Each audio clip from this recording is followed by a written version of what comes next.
بسم اللہ الرحمن الرحیم۔ السلام علیکم۔ سیکٹر کمانڈر کی کیا اوقات ہے؟ ایجنسیاں یہ ملک چلائیں گی یا پھر یہ ملک قانون کے مطابق چلے گا؟ سیکٹر کمانڈر چاند پر رہتا ہے، کیا حیثیت ہے اس کی؟ ایک گریڈ 18 کا ملازم ہوگا، ان کو ان کی اوقات میں رہنے دیں، ان کے تابع مت ہوں، ملک ان کے بغیر بھی چلے گا۔ جسٹس محسن اختر کیانی کے ان ریمارکس نے پنڈی اور اسلام آباد کو ہلا کر رکھ دیا ہے۔ شاعر احمد فرہاد کو اٹھانا خلائی مخلوق کو مہنگا پڑ گیا ہے۔ آج عدالت میں کیا کچھ ہوا، پوری کاروائی آپ کے سامنے رکھتے ہیں۔ اسلام آباد ہائی کورٹ نے مغوی شاعر احمد فرہاد کی بازیابی درخواست پر وزارت دفاع سے رپورٹ طلب کر لی ہے۔ ایمان مزاری ایڈوکیٹ نے عدالت میں انکشاف کیا کہ جھوٹ بول کر پٹیشن واپسی کی درخواست دائر کرنے پر احمد فرہاد کو چھوڑنے کی پیشکش ہوئی ہے۔ کہا گیا ہے کہ اغوا کے بجائے پٹیشنر کی خود اپنی مرضی سے جانے کا بتائیں، جس پر جسٹس محسن اختر کیانی نے ریمارکس دیے، یہ انصاف کی راہ میں مداخلت ہے۔ D G I S I کو بتا دیں، بندہ مجھے ہر صورت چاہیے، اپنے اوپر سے اغوا کار کا لیبل ہٹوائیں۔ تفتیشی افسر D G I S I اور سیکٹر کمانڈر کا بیان قلم بند کرے۔ جسٹس محسن اختر کیانی نے عروج زینب کی اپنے مغوی شوہر احمد فرہاد کی بازیابی درخواست پر سماعت کرتے ہوئے کہا کہ عدالت نے پوچھا ایک متفرق درخواست آئی ہے، اس میں کیا ہے؟ 17 مئی یعنی جمعے کی رات کو پٹیشنر کو شوہر کے واٹس ایپ نمبر سے کال آتی ہے۔ ان کے پیچھے سے 2 مزید افراد کی آوازیں آ رہی تھیں جو دباؤ ڈال رہے تھے۔ کہا گیا کہ پٹیشن واپس لیں تو بندہ ہفتے کے روز واپس آ جائے گا، لیکن کورٹ کو جھوٹ بولنا ہوگا، عدالت کے ساتھ جھوٹ بولنا ہوگا کہ احمد فرہاد کو اغوا نہیں کیا گیا بلکہ وہ اپنی مرضی سے غائب ہو گئے تھے، شمالی جات علاقہ گھومنے گئے تھے۔ 12 رابطے کیے جا رہے ہیں اور بہت زیادہ پریشر ڈالا جا رہا ہے۔ 3 ڈرافٹس ہمارے اور ان لوگوں کے درمیان شیئر ہوئے۔ احمد فرہاد واپس نہیں آئے، اس لیے ہم درخواست واپس نہیں لے رہے۔ اگر یہ اغوا برائے تاوان ہوتا تو وہ پیسے مانگتے۔ یہ واضح طور پر جبری گمشدگی کا کیس ہے۔ جسٹس محسن اختر کیانی نے ریمارکس دیے، ایک آدمی کو اغوا کر کے رکھا ہوا ہے، اپنے اوپر سے اغوا کا لیبل ہٹوائیں۔ مجھے اب آئی ایس آئی سے بندہ ہر صورت کسی بھی قیمت پر چاہیے۔ سیکٹری دفاع ذاتی حیثیت میں پیش ہوں ورنہ وارنٹ گرفتاری جاری کروں گا۔ تفتیشی افسر آج ہی D G I S I اور سیکٹر کمانڈر کا بیان لکھیں۔ احمد کیا عدالت نے کہا کہ کیا احمد فرہاد دہشت گرد ہے؟ کیا بھارت سے آیا ہے یا اغوا برائے تاوان میں ملوث ہے؟ ایس پی آپریشنز جمیل ظفر نے کہا نہیں سر، ایسا ہرگز نہیں ہے۔ عدالت نے کہا آج ہی جواب جمع کرائیں۔ وزارت دفاع کے نمائندے نے کہا 1-2 دن کا وقت دیں۔ جسٹس محسن اختر کیانی نے کہا اتنا وقت کیوں چاہیے؟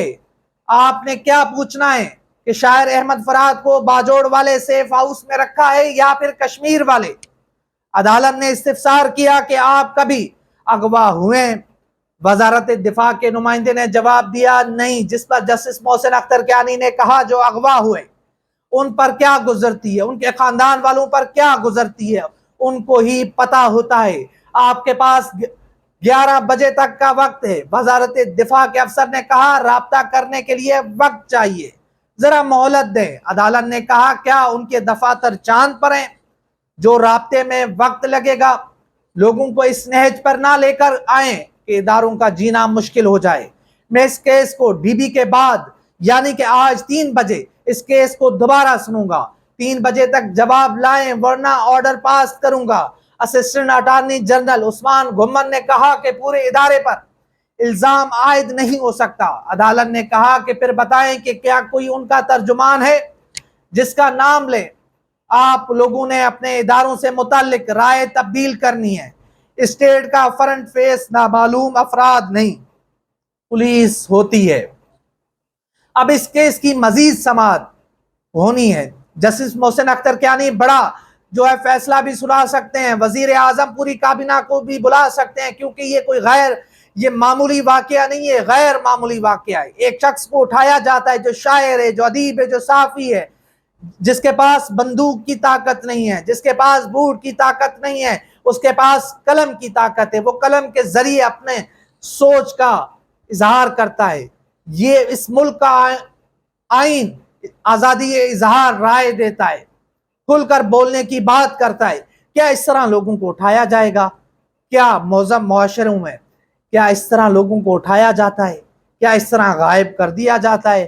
کہ اگر ایک شخص آپ کے اوپر تنقید کرتا ہے, ایک شخص اگر آپ کو آئینہ دکھاتا ہے, اگر ایک شخص آپ کے جو ہے کرتوتوں کے اوپر, آپ کے گندے کاموں کے اوپر بات کرتا ہے, کیا وہ اتنا برا بن جاتا ہے کہ آپ ان کو رات کی تاریکی میں اٹھائیں, پھر آپ ان کو اوپر تشدد کریں, پھر آپ ان کو زندہ لاش بنا کر ان کے گھر والوں کے پاس بھیج دیں, اور ساتھ میں یہ بھی دھمکی دیں کہ اگر آپ نے ہمارا نام لیا, اگر آپ نے کہا کہ آپ ہمارے پاس سے, تو آپ کو مار دیا جائے گا, آپ کا اس سے بھی برا سلوک ہوگا.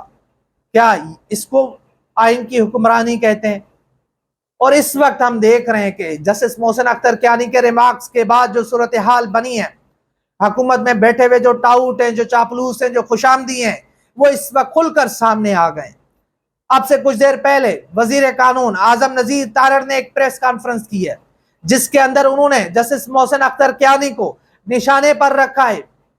ان کو جس طرح کی گفتگو کی ہے وہ بھی آپ کے سامنے رکھتے ہیں. انشاءاللہ اگلی ویڈیو میں اس کی بھی پوری پریس کانفرنس آپ کے سامنے رکھیں گے, اس کا بھی پوسٹ مارٹم کریں گے. مگر اس وقت سب سے اہم بات یہ ہے کہ شاعر احمد فراد, اس کی واپسی ضروری ہے. اس حوالے سے اداروں کو چاہیے کہ وہ آئین قانون کے مطابق کام کرے. اگر شاعر نے کوئی غیر قانونی کام کیا, اگر اس نے قانون کو ہاتھ میں لیا, اگر اس نے جو ہے کوئی ایسا کام کیا ہے جس سے ملک کی سلامتی کو خطرہ پہنچ سکتا ہے, تو آپ ان کو عدالتوں میں پیش کریں. اس ملک میں عدالتیں ہیں, اس ملک میں پورا نظام ہے, اس نظام کے مطابق چلیں. مگر یہ کہاں کا انصاف ہے, یہ کہاں کی بہادری ہے کہ آپ ایک نہتے شخص کو اٹھائیں, رات کی تاریکی میں اٹھائیں, پھر ان کے خاندان والوں کو پریشرائز بھی کریں, ان کو جو ہے ذلیل و رسوا بھی کریں. ایسا نہیں ہو سکتا. اور اس وقت عدالتیں کھڑی ہو گئی ہیں, ججز کھڑے ہو گئے. ان ججز کو لال سلام ہے. اس وقت ان ججز کے ساتھ پوری قوم کو کھڑا ہونا ہوگا. یہ جو لگڑ بگڑ ہیں, یہ جو فارم 47 کی پیداوار ہے, ان کو آئینہ دکھانا ہوگا. ان کی مجبوری ہے کہ یہ آج ان نامعلوم قوتوں کے ساتھ کھڑے ہوئے ہیں, ان کی ہر بات کو یہ سر کر سلام ٹھوک کر مان رہے ہیں. مگر عوام کی منشا کچھ اور ہے. اس وقت عوام پاکستان ان ججز کے ساتھ کھڑی ہوئی ہے. یہ ججز جو ہے ان سے امیدیں وابستہ ہیں. اس وقت خوشی ہوتی ہے کہ عدالتیں اپنا کام کر رہی ہیں. عدالتوں نے اپنا کام قانون کی حکمرانی, آئین کی بالادستی کے لیے کام کرنا شروع کر دیا ہے. یہ ہم سب کے لیے ایک فرد سکون کا باعث ہے. تو انشاءاللہ اگلی ویڈیو میں ملتے ہیں, تب تک کے لیے اللہ حافظ.